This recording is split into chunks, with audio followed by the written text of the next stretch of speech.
Happy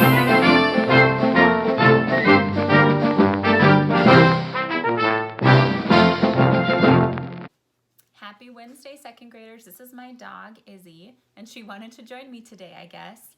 So let's run through your to-do list for today. Watch this video, and you're going to enjoy another story about the history of basketball, this time on the women's side of things. You need to do IXL online, and I'm really hoping for more participation this week. There's a nationwide contest going on to see who can get the most IXL points. And remember, you can log into that at any time. There's reading, math, science, all sorts of different activities. And I will have a yellowed star activity today. It has to do with hard and soft G. You also need to do Miss Meyer's assignments today and practice your spelling words, whether that's on a whiteboard or Spelling City, and read to self. So have a great day. Bye. The Adventures of Minnie Palmer. Where in the world is Minnie Palmer? I have to tell you a story. I went to the gym to practice my dribbling, and then I thought I saw 1 cent on the ground. So I went to pick it up, and then all of a sudden a girl appeared. Well, actually, she was a fairy, and she had a smile on her face, and she gave me a gift. When I opened the gift, inside was a gem. I leaned to touch it, and poof! I woke up in a wagon, and I thought to myself, am I dreaming? Or did I get a weird germ that's making me think cuckoo? Then the wagon rolled up to a cave. I got out and decided to camp for the night. I went inside the cave the next day and walked all the way through it.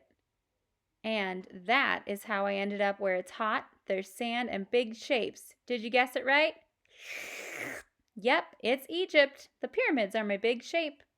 Now, if you zoom out on the picture, here's something I learned. The pyramids are actually surrounded on 3 sides by the huge city of Giza. They're not out in the middle of the desert, just on the edge of it. In fact, you can even eat at a Pizza Hut that faces the pyramids. Pizza and pyramids. Well, this was your first edition of Where in the World is Minnie Palmer? Today our story we're going to read is from Epic. It's called Basketball Bells. How 2 teams and 1 scrappy player put women's hoops on the map. It's written by Sue Macy, illustrated by Matt Collins. Nobody can ever accuse me of being a girly girl. Sure, I can sashay around in a ruffled skirt carrying a parasol if I have to, but I'm a lot more comfortable in breeches and spurs. My name is Agnes Morley. I grew up working on my family's ranch in New Mexico. Getting dirty came with the territory. My mother hoped sending me to Stanford University would make me a lady. What would she say if she saw me now, hurrying through the streets of San Francisco to play basketball? I'm sure she'd prefer that I was going to tea on the arm of a handsome gentleman. Not today. In fact, there will be no gentleman at the game. Our opponents from Berkeley don't feel it's proper for women to perspire or sweat in front of men. I think that's silly. At Stanford, we play our games outdoors where anyone can see. Some people feel women shouldn't play basketball at all. The game, of course, was designed for men. Then Senda Berenson, a teacher at Smith College in Massachusetts, adapted the rules to make it less rough for women. One thing she did was draw lines that divided the court into 3 sections. Women are assigned to a section, and they have to stay there. In the men's game, players are allowed to run all over the court. I don't think anyone knows what to expect today. After all, this will be the first basketball game ever played between 2 women's college teams. More than 500 ladies cheering at the top of their lungs welcome us into the arena.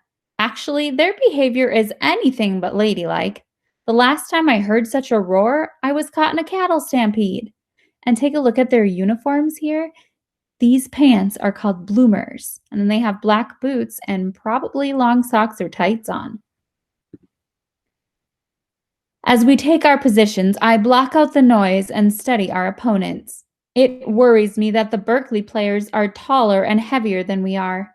Out on the range, I've held my own against antelope and coyotes and even grizzly bears. But as a guard on our team, I'll have to stand up 3 sturdy forwards charging their basket. Can I do it? It's time to find out. A hush falls over the crowd as the referee tosses the big stuffed leather ball into the air to start the game. I stand alert, ready any time the sphere comes toward me.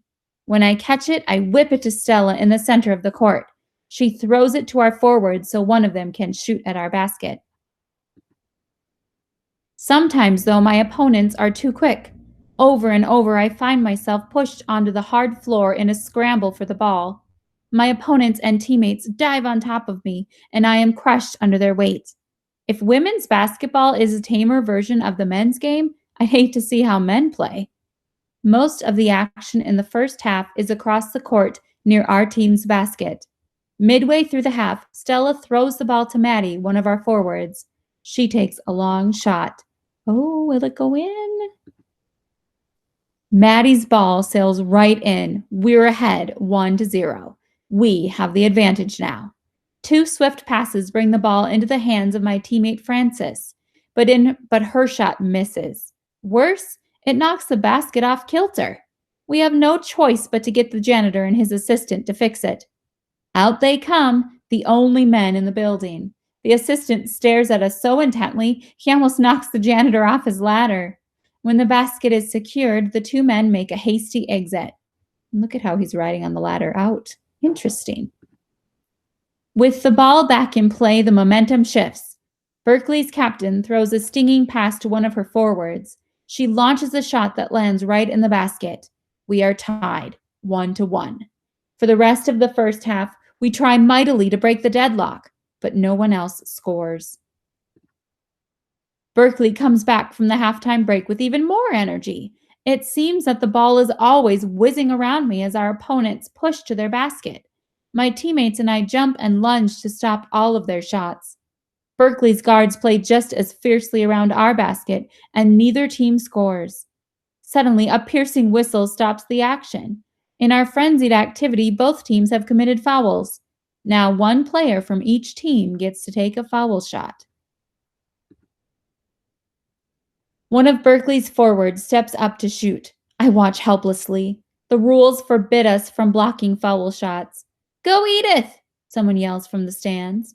She closes her eyes for just a second, as if to see the shot in her mind. Then she heaves the ball. It sails through the air and misses. Frances steps up for our team. The arena is so quiet I can hear the wind rustling the American flag outside. Frances turns the ball around in her hands before launching it with terrific force. It flies toward the basket and drops right in. We are ahead 2-1. Our fans cheer wildly. The Berkeley faithful shout for their team to pull even. We struggle to keep them off balance, determined that Stanford will win the battle this day. Finally, time runs out. Victory is ours. We laugh and hug one another, beside ourselves with joy. We even give a cheer for the other team and they for us. What a sight we all are. Our hair is messy, our bloomers are torn, our faces are streaked with sweat. This might not be what my mother had in mind when she sent me to Stanford to become a lady, but I think that a lady can be tough and strong as well as refined and polite. She can even play basketball. And just to remind you, this is a true story of the first collegiate women's basketball game ever played 124 years ago on April 4th. So almost exactly 124 years ago. Last week it was. And if you take a look here of a picture of an old-fashioned basket, I hope you enjoyed today's story. So this photo is a real photo of this basketball team that we just read about, the Stanford basketball team of 1896. How cool to see the real photo of them.